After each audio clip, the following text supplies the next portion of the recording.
지난달 신용카드 명세서를 받아든 딸이 조심스럽게 전화를 걸어왔습니다. 엄마, 이번 달 카드값이 38만 원밖에 안 나왔네?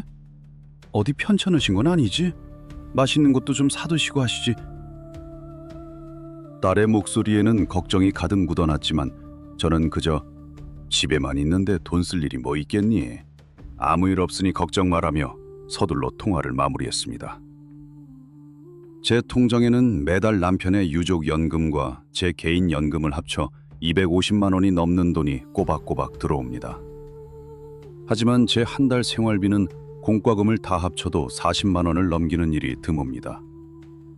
제가 지독한 구두쇠라서 혹은 노후 자금이 불안해서 돈을 움켜쥐고 있는 것이 아닙니다. 그저 이 집 문턱을 넘을 단 하나의 이유조차 제 삶에서 사라져버렸기 때문입니다. 제 이름은 박순자. 올해로 71살이 되었습니다. 젊은 시절에는 시내 번화가에 있는 은행에서 30년 넘게 일했습니다. 매일같이 단정한 유니폼을 입고 수많은 사람들을 상대하며 1원짜리 하나 틀리지 않게 남의 돈을 관리하는 깐깐한 책임자였습니다. 평생 돈의 흐름을 지켜보며 살았기에 저 자신의 노후 대비만큼은 누구보다 철저하고 완벽하게 해두었다고 자부했습니다. 남편을 먼저 하늘로 떠나보낸 지는 벌써 5년이 되었습니다. 슬아의 두 남매는 모두 서울에서 번듯한 직장에 다니며 자기 밥벌이를 잘하고 있고 손주들도 무럭무럭 자라고 있습니다. 주변 사람들은 저를 보며 자식들 다 잘 컸고 연금 빵빵하게 나오고 내 집 있으니 순자 씨가 제일 부럽다고 말합니다. 남들이 보기에는 완벽하고 평온한 그야말로 성공한 노후의 표본일 것입니다. 돈 걱정 없이 자식 눈치 볼 필요 없이 편안하게 여생을 즐기면 되는 완벽한 조건이니까요. 은행에서 명예퇴직을 하던 날 저는 남은 인생을 정말 멋지게 살아보리라 다짐했습니다. 백화점 문화센터에 등록해서 그동안 배우고 싶었던 수채화도 그리고 계절이 바뀔 때마다 친구들과 좋은 옷을 맞춰 입고 온천 여행도 다니겠다고 다이어리에 빼곡하게 계획표를 적어두었습니다. 남편이 곁에 있을 때만 해도 그 계획들은 어느 정도 현실이 되었습니다. 주말이면 남편의 손을 잡고 근처 교회로 드라이브를 가거나 유명하다는 맛집을 찾아다니며 제법 활기차고 여유로운 노년을 보냈으니까요. 우리는 늙어가는 것이 아니라 익어가는 것이라며 함께 웃곤 했습니다. 하지만 남편이 갑작스러운 심근경색으로 허망하게 세상을 떠난 후 제 삶의 시계는 그날 병원 응급실에 멈춰버렸습니다. 처음에는 그저 거대한 상실감과 깊은 슬픔 때문이라고 생각했습니다. 가슴이 뻥 뚫린 듯한 이 아픔도 시간이 지나면 무뎌질 것이고 언젠가는 다시 예전의 그 꼿꼿하고 활기찬 박순자로 돌아갈 수 있을 거라 믿었습니다. 자식들도 시간이 약이라며 저를 위로했죠. 하지만 1년, 3년, 그리고 5년이라는 세월이 흐른 지금 저는 여전히 이 30평짜리 아파트라는 고유한 무인도에 홀로 갇혀 있습니다. 옷장 문을 열어보면 백화점에서 큰맘 먹고 샀던 고운 색깔의 외출복들과 실크 스카프들이 빼곡히 걸려 있지만 몇 년째 햇빛 한번 보지 못한 채 방치되어 있습니다. 신발장에 있는 굽낮은 가죽 구두 위에는 하얗게 먼지가 내려앉았습니다. 베란다 창문 너머로 보이는 아파트 단지 놀이터에서는 매일같이 아이들의 까르르 웃는 소리와 젊은 엄마들의 수다 소리가 들려옵니다. 세상은 저렇게 쉴 새 없이 돌아가고 생기가 넘치는데 그 소리들은 결코 제 집의 두꺼운 이중창을 넘어오지 못합니다. 저는 하루 중 가장 많은 시간을 거실 소파에 우두커니 앉아 오늘 하루 단 한 번도 열리지 않을 굳게 닫힌 현관문만 멍하니 바라보며 보냅니다. 통장의 잔고는 매달 쓰지 않은 연금으로 인해 차곡차곡 쌓여가지만 제 삶의 온기와 존재의 잔고는 이미 바닥을 드러내어 텅 비어버렸다는 것을 뼛속 깊이 느끼고 있습니다. 아침에 눈을 뜨면 제가 가장 먼저 하는 일은 리모컨을 찾아 TV를 켜는 것입니다. 화면 속에서 무슨 이야기가 나오는지 재미있는 프로그램인지는 전혀 중요하지 않습니다. 그저 이 넓고 적막한 30평짜리 아파트 공간에 사람 목소리라도 채워넣지 않으면 제가 이 세상에 혼자 남겨진 유령처럼, 투명 인간처럼 느껴지기 때문입니다. 밤새 켜두었던 거실 스탠드 조명을 끄고 나면 오늘 하루도 어제와 똑같이 아무 일도 일어나지 않을 것이라는 묵직한 절망감이 밀려옵니다. 식사는 늘 대충 차려 먹습니다. 남편이 살아있을 적에는 된장찌개 하나를 끓여도 멸치로 정성껏 육수를 내고 제철 채소를 다듬어 넣었습니다. 퇴근하고 돌아온 남편과 마주 앉아 밥을 먹는 그 시간이 제 하루의 낙이었으니까요. 하지만 이제 혼자 먹는 밥상에 그런 수고를 드릴 이유가 완전히 사라졌습니다. 물에 밥을 대충 말아 쉰 김치 한 조각 얹어 먹거나 그것마저 귀찮은 날에는 카스텔라빵 한 조각과 미지근한 물 한 컵으로 끼니를 때웁니다. 은행 시절 1원 단위까지 깐깐하게 맞추며 지독한 완벽주의자로 살았던 제가 이렇게 제 자신의 몸을 챙기는 일조차 무기력하게 놓아버릴 줄은 꿈에도 몰랐습니다. 자식들은 꼬박꼬박 안부 전화를 걸어옵니다. 아들 내외와 딸 내외는 주말마다 어머니, 이번 주말에는 애들 데리고 찾아뵐게요. 같이 외식해요. 라고 말하곤 합니다. 그 착한 마음씨가 눈물나게 고마우면서도 저는 언제나 매몰차게 손사래를 칩니다. 오지 마라. 너희들도 직장 생활하느라 피곤할 텐데 주말에는 집에서 푹 쉬어야지. 늙은 어미 혼자 있는데 와서 뭐 하겠니? 차 막히는데 고생해서 오지 말고 너희들끼리 맛있는 거 사 먹어라. 사실 속마음은 달랐습니다. 손주들이 놀러 오면 집안에 잠시 훈풍이 불고 생기가 돌겠죠. 하지만 그들이 저녁을 먹고 썰물처럼 빠져나간 뒤 텅 빈 거실에 덩그러니 남겨졌을 때 덮쳐오는 그 끔찍한 적막감을 저는 도저히 다시 감당할 자신이 없었습니다. 그 극명한 온도 차이를 겪느니 차라리 처음부터 아무도 오지 않는 편이 이 지독한 고독에 익숙해지는 방어 기제라고 여겼습니다. 게다가 자식들에게 생기 없이 초라하게 늙어가는 늙은 어미의 모습을 보여주고 싶지 않은 알량한 자존심, 즉 체면도 있었습니다. 평생을 당당하고 똑부러지게 살아온 엄마로 기억되고 싶었지 혼자 밥을 물에 말아먹으며 우울증에 걸린 노인네로 동정받고 싶지 않았습니다. 엄마는 돈도 넉넉하고 알아서 잘 지내고 있으니 너희들이나 잘 살아라. 이 말은 자식들을 향한 배려로 포장되었지만 동시에 저 자신을 철저히 고립시키는 두꺼운 성격이 되었습니다. 제가 한 달에 40만 원도 채 쓰지 않는 이유는 간단합니다. 먹고 싶은 것도, 사고 싶은 것도, 가고 싶은 곳도 없기 때문입니다. 냉장고 냉동실에는 지난 명절에 자식들이 사다 놓은 값비싼 한우 세트가 돌덩이처럼 얼어있고 며느리가 백화점에서 사다 준 고급 영양 크림은 화장대 구석에서 먼지만 쌓인 채 유통기한이 지나가고 있습니다. 답례비전 홈쇼핑에서 아무리 예쁘고 고운 블라우스를 팔아도 어차피 그것을 입고 나갈 약속도 보여줄 사람도 없으니 무미건조한 표정으로 리모컨 채널을 돌려버립니다. 아주 가끔 날씨가 너무 좋은 날에는 스스로를 다그쳐 억지로 외출을 시도한 적도 있습니다. 어느 화창한 봄날, 옷장에서 제일 아끼는 베이지색 트렌치 코트를 꺼내 입고 립스틱도 발랐습니다. 하지만 막상 아파트 1층 공동 현관문을 열고 나섰을 때 저는 발길을 어디로 돌려야 할지 몰라 그 자리에 얼어붙고 말았습니다. 영화관에 가서 혼자 영화를 볼까? 카페에 가서 커피를 마실까? 머릿속으로는 수많은 선택지를 떠올렸지만 제 발걸음은 단 한 발짝도 떼어지지 않았습니다.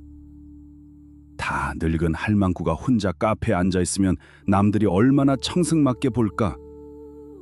타인의 시선을 병적으로 두려워하며 세상과 단절된 초라한 늙은이. 누군가 저를 불쌍하게 쳐다보는 것만 같아 괜히 어깨가 움츠러들었습니다.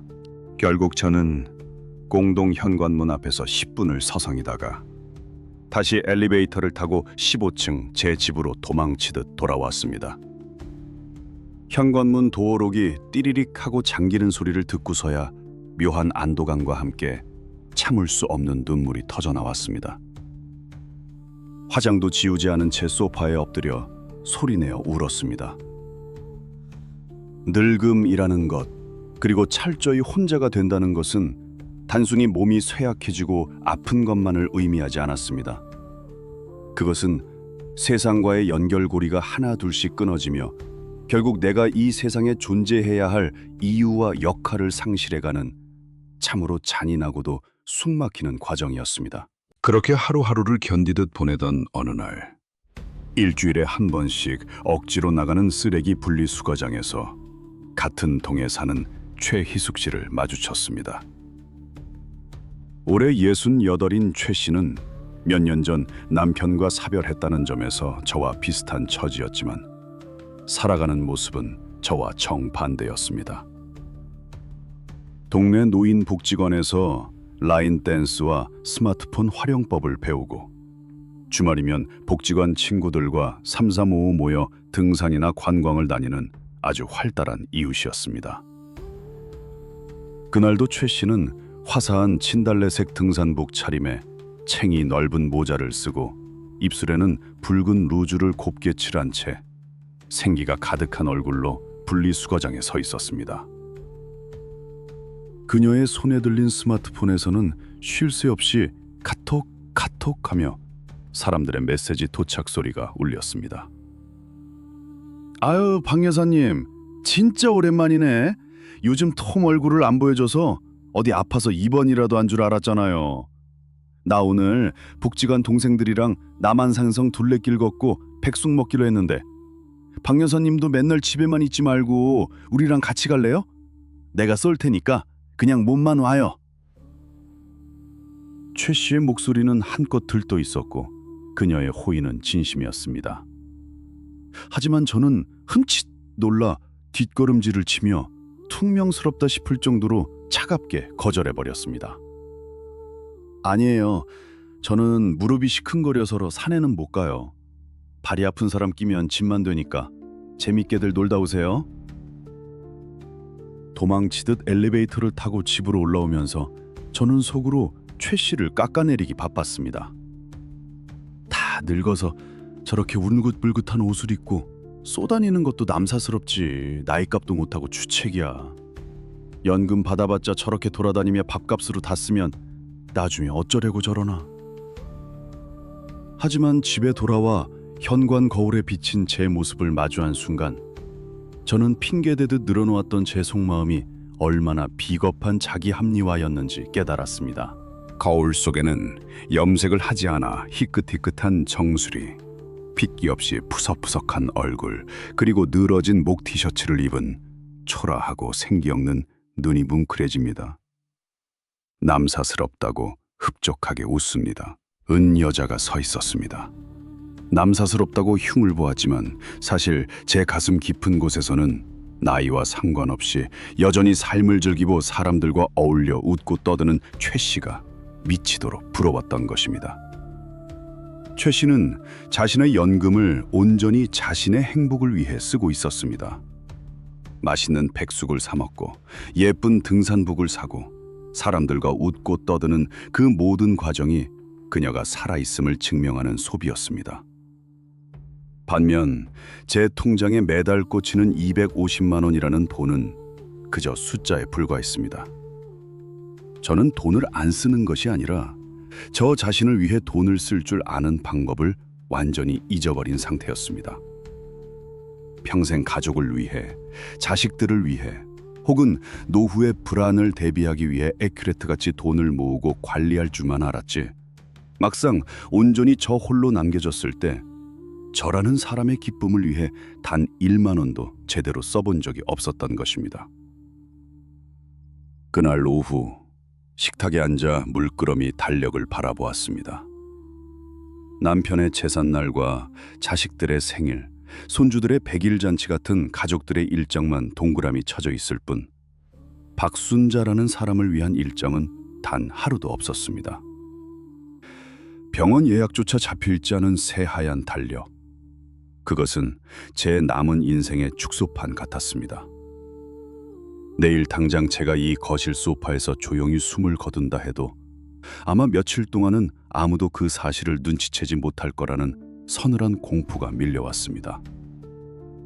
안락하고 따뜻해야 할 저의 30평짜리 내 집이 세상과 철저히 단절된 거대한 무덤처럼 느껴지기 시작했습니다. 스스로 쌓아올린 체면과 두려움이라는 벽 안에 갇혀 저는 조금씩, 그러나 아주 확실하게 시들어가는 중이었습니다. 며칠 뒤 올 것이 오고야 말았습니다. 계절이 바뀌는 환절기 탓이었는지 아니면 속으로 골마가던 마음의 병이 몸으로 터져나온 것인지 지독한 몸살 감기가 찾아왔습니다. 처음에는 으슬으슬 춥고 잔 기침이 나는 정도였는데 밤이 깊어질수록 온몸을 두들겨 맞은 것처럼 뼈마디가 숨이고 불덩이처럼 열이 올랐습니다. 혼자 사는 노인에게 한밤중의 아픔은 그저 신체적인 고통이 아닙니다.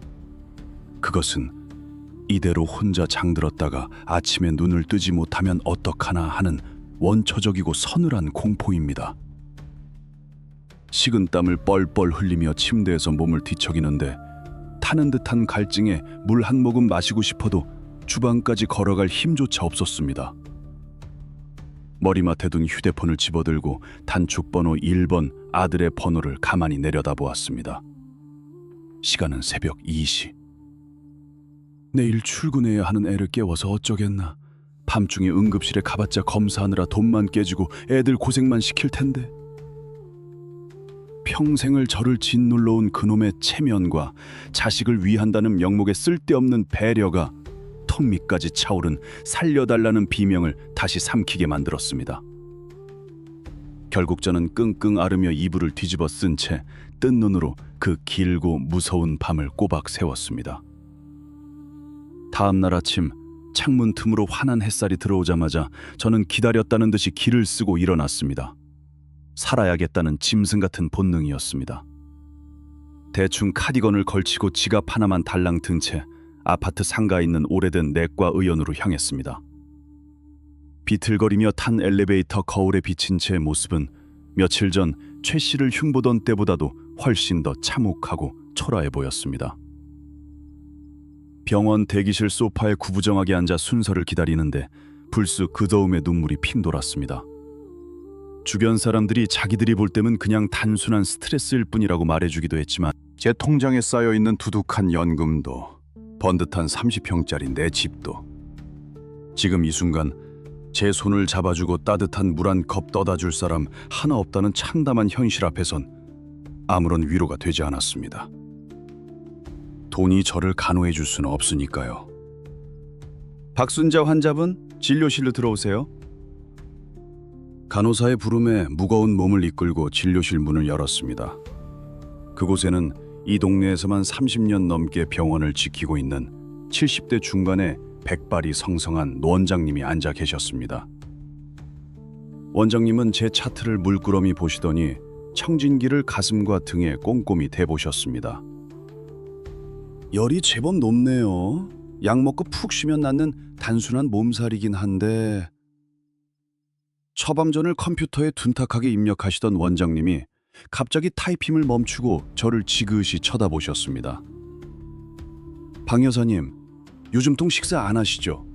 몸무게가 지난번 혈압 약 타러 오셨을 때보다 3kg나 빠졌네요. 영양실조 오기 딱 좋은 상태입니다. 피부도 푸석하고 눈에 초점도 없고 입맛도 없고 늙은이 혼자 밥 차려 먹기도 귀찮아서 대충 물에 말아 먹었더니 그런가 봅니다. 빨리 낫게 약이나 독하게 지어주세요, 원장님. 저는 서둘러 상황을 모면하고 싶어 퉁명스럽게 대답했습니다. 제 궁상맞은 현실과 바닥난 마음 상태를 들킨 것 같아 부끄러웠기 때문입니다. 하지만 노 원장님은 마우스에서 손을 떼고 의자를 돌려 저를 똑바로 마주 보았습니다. 그리고 평소에 무뚝뚝한 의사가 아닌 저보다 세상을 조금 더 산 인생의 선배로서 아주 뜻밖의 그러나 뼈를 때리는 묵직한 말씀을 던지셨습니다. 박 여사님, 내가 의사로서 그리고 몇 년 더 산 오라비 삼아 쓴소리 하나 할 테니 기분 나빠하지 말고 꽉 막힌 귀 좀 열고 들어보세요. 원장님의 목소리는 낮았지만 진료실의 공기를 단숨에 얼어붙게 만들 만큼 단호했습니다. 자식들 귀찮게 안 하려고 연락도 안 하고 돈 아깝다고 집구석에만 박혀서 찬밥에 물 말아 드신다고요? 박 여사님은 그게 늙은 어미로서 자식들 짐 안 지우는 훌륭한 희생이고 우아하게 늙어가는 체면이라고 생각하시나 본데 그거 대단한 착각입니다. 나이 먹고 혼자 남아서 그렇게 문 닫아 걸고 유령처럼 사는 거 그거 자기 학대예요. 생전 처음 듣는 날선 꾸지람에 저는 얼굴이 화끈거려 벌떡 일어나고 싶었습니다. 평생 남에게 흠잡힐 일 없이 반듯하게 살아왔는데 다 늙어서 남의 남자에게 이런 훈계를 듣는다는 것이 무척이나 모욕적으로 느껴졌습니다. 하지만 원장님의 말씀은 멈추지 않았습니다. 여기 진료실에 앉아 있으면 하루에도 수십 명씩 늙고 병든 사람들을 봅니다.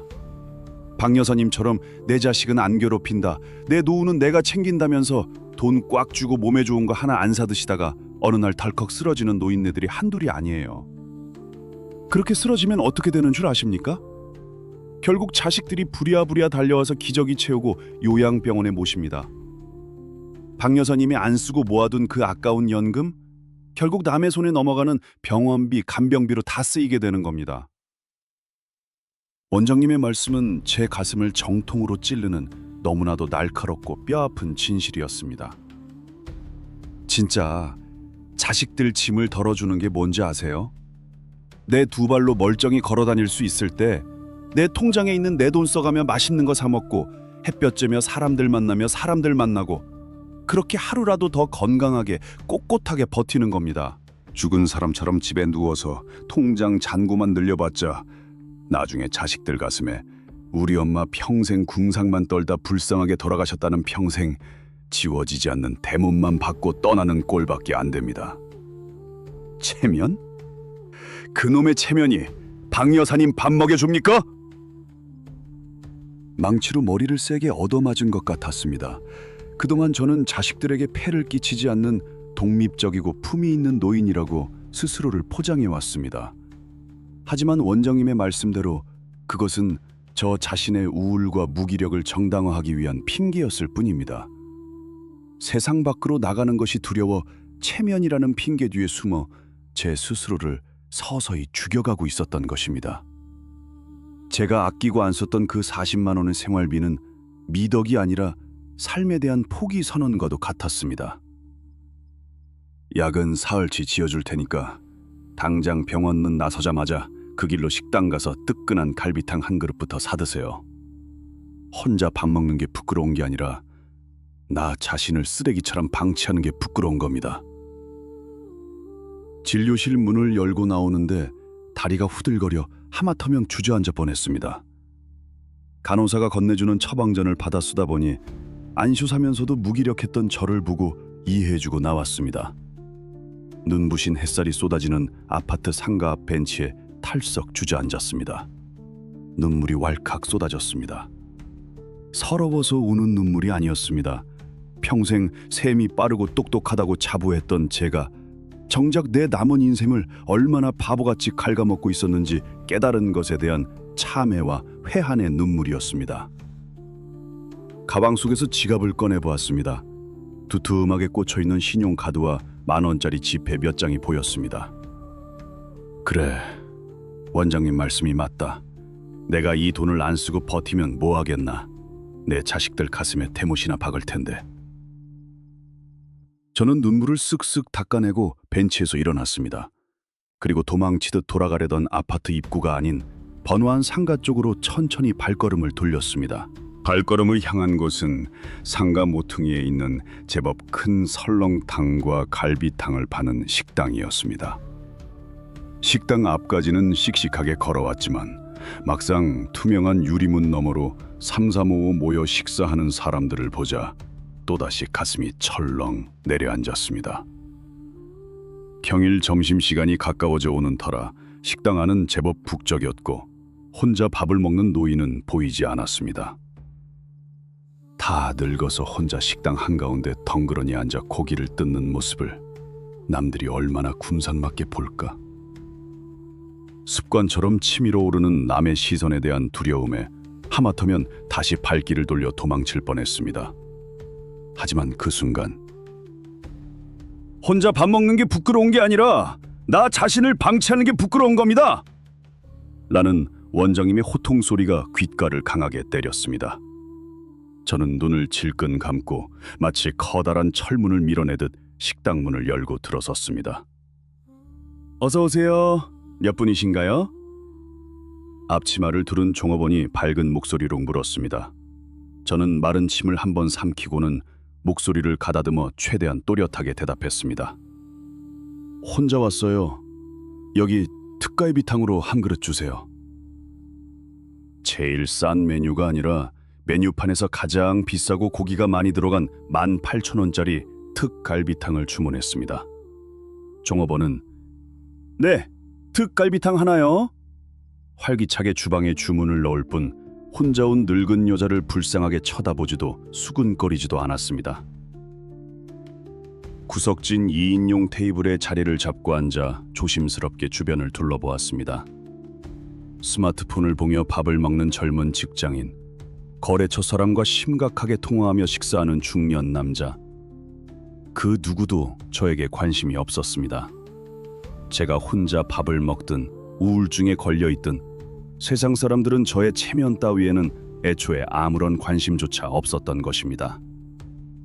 저를 가두고 있던 거대한 감옥은 세상의 시선이 아니라 오직 저 스스로 만들어낸 허상일 뿐이었습니다.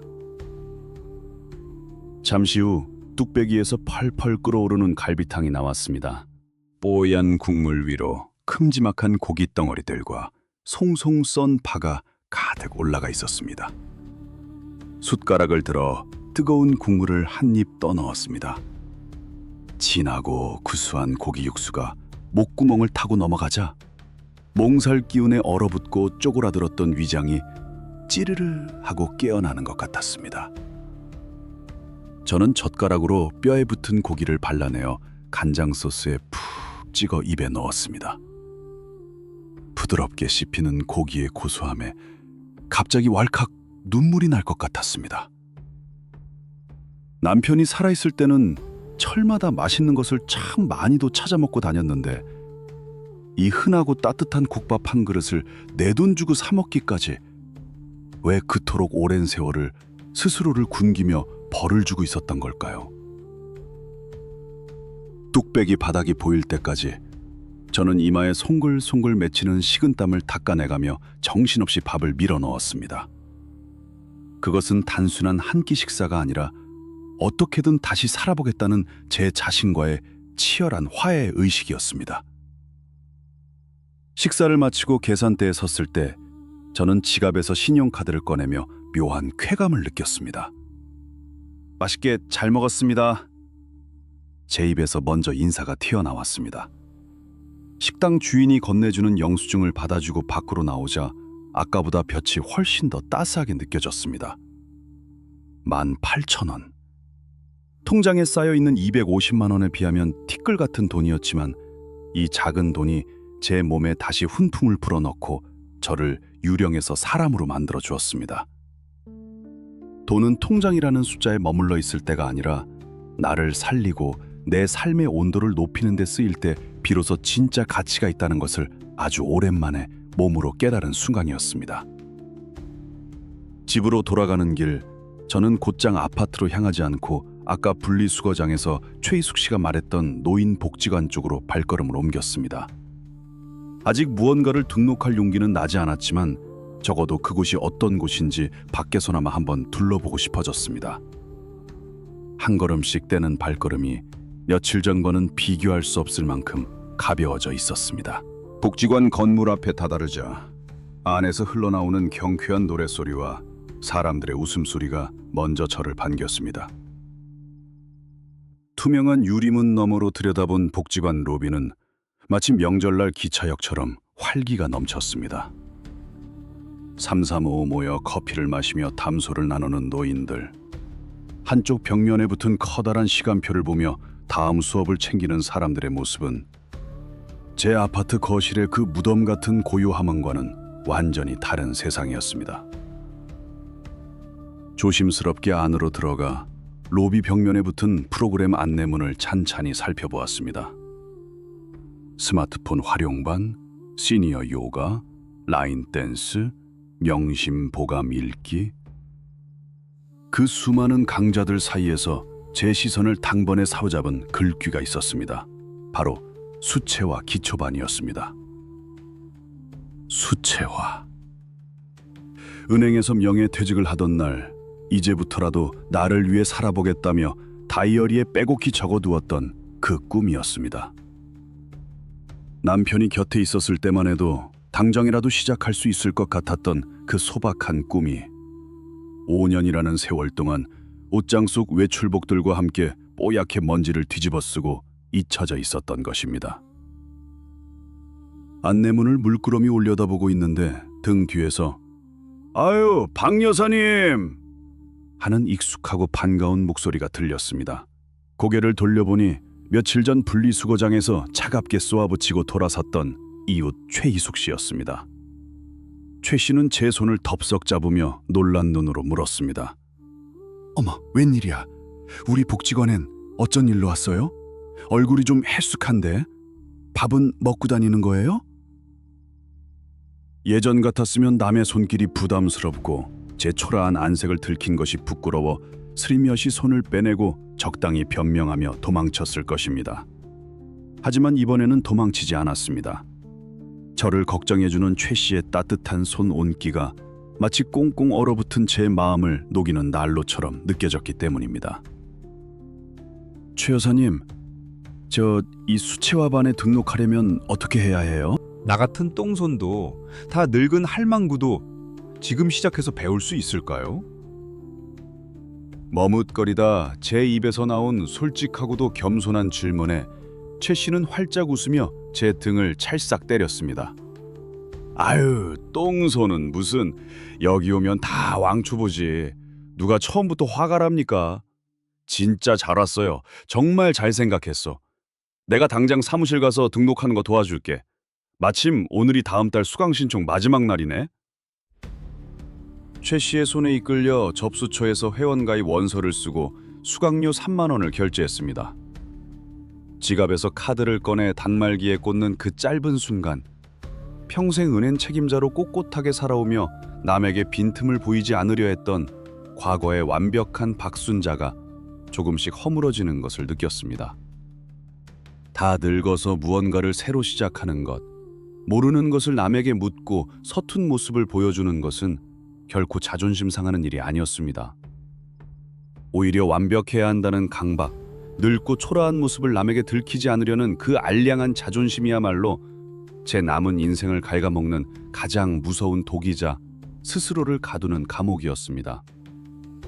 등록을 마치고 돌아서는데 최 씨가 복지관 휴게실 자판기에서 뽑은 밀크커피 한 잔을 건넸습니다. 종이컵에 담긴 300원짜리 달달한 믹스커피 한 모금이 오전에 먹은 뜨끈한 갈비탕의 온기와 섞여 온몸에 혈관을 타고 기분 좋게 퍼져나갔습니다. "방 여사님, 우리 다음 주부터 수채화 수업 끝나면 근처 식당 가서 같이 점심 먹고 가요. 집에 가서 혼자 밥 먹으면 맛없잖아, 그쵸?"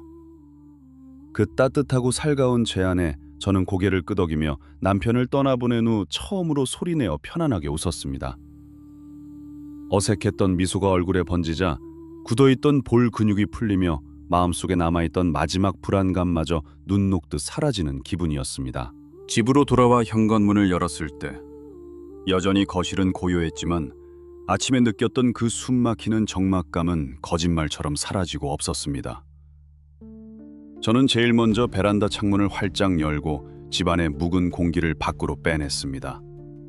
그리고 곧장 주방으로 향해 냉장고 문을 열었습니다. 냉동실 한 구석에 화석처럼 굳어있던 한우 세트, 언제 먹을지도 모르면서 귀한 것이라며 꽁꽁 아껴두었던 식재료들을 꺼내 미련 없이 쓰레기 봉투에 쏟아버렸습니다. 화장대 서랍을 열어 아까워서 쓰지도 못하고 유통기한이 지나버린 며느리가 준 고급 영양 크림도 통째로 버렸습니다.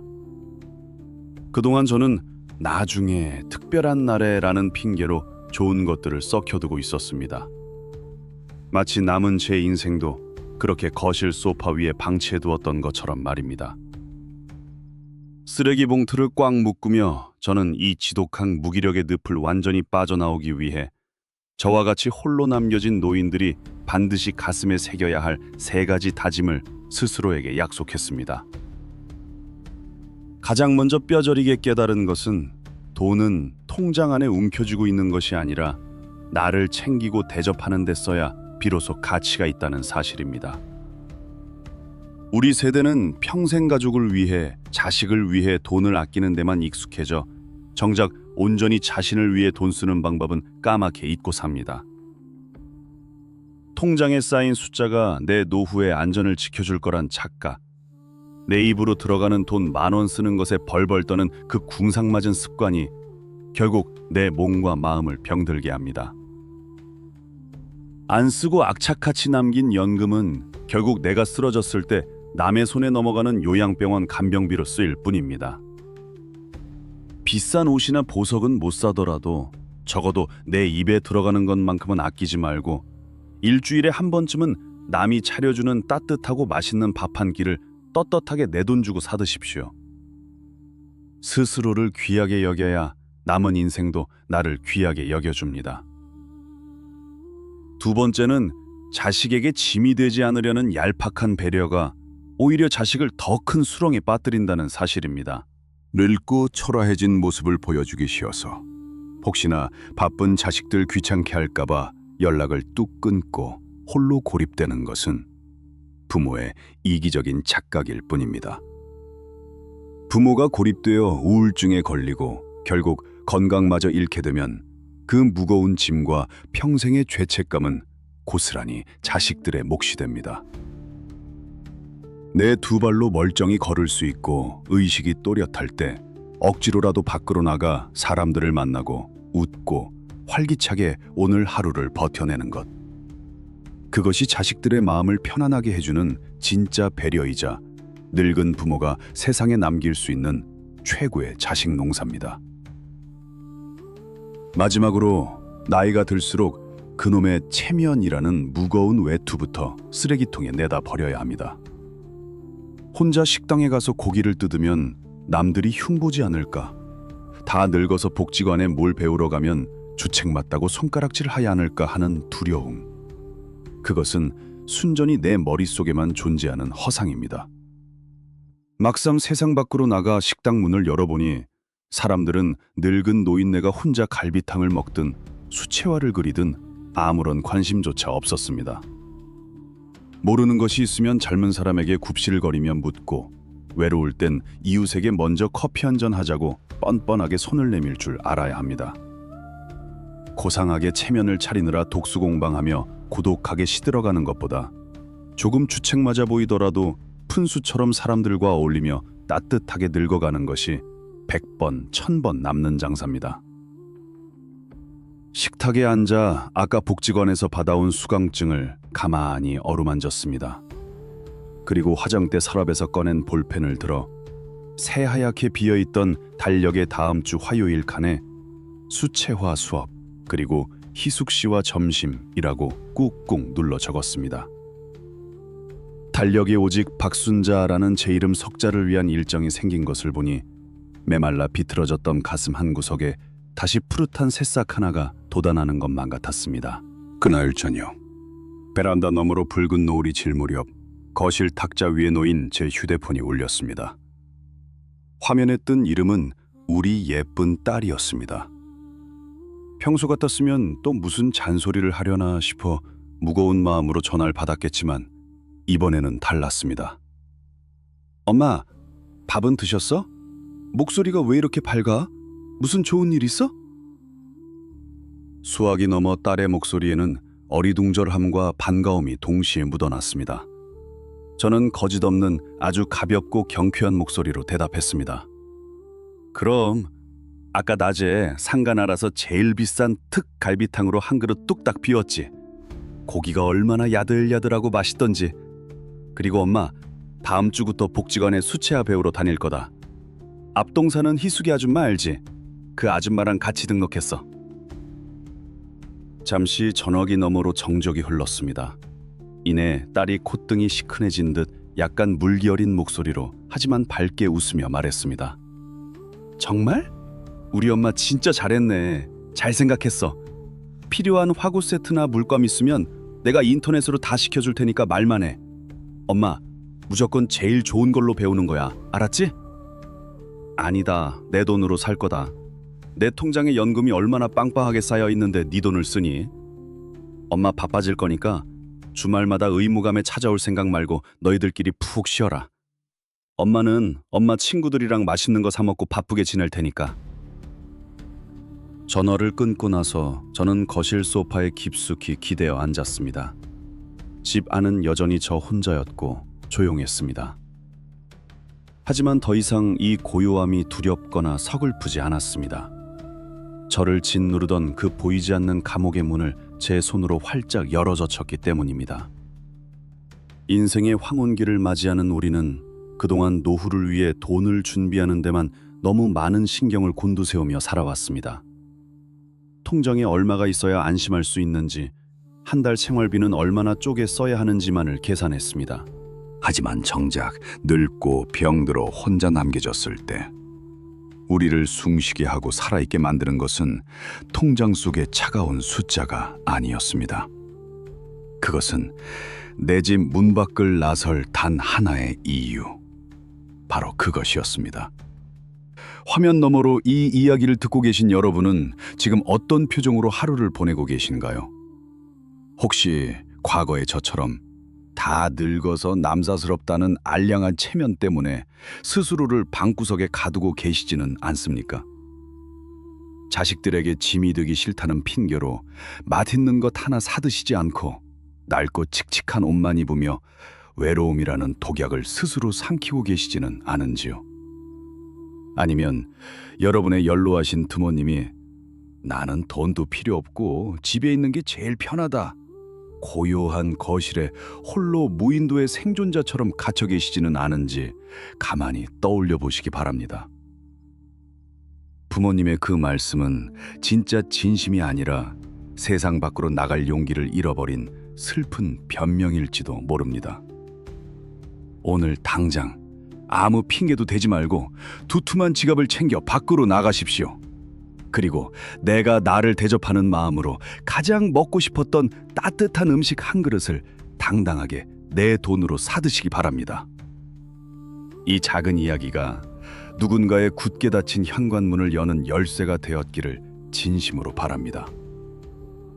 주변에 홀로 고독과 싸우고 계신 분들이 있다면, 혹은 부모님의 노후가 걱정되는 자녀분들이 계시다면 이 영상을 꼭 함께 나누어 주십시오. 우리는 단지 죽음을 향해 쓸쓸히 늙어가는 것이 아닙니다. 매일매일 조금씩 더 나다운 모습으로 더 눈부시게 익어갈 권리가 있는 사람들입니다.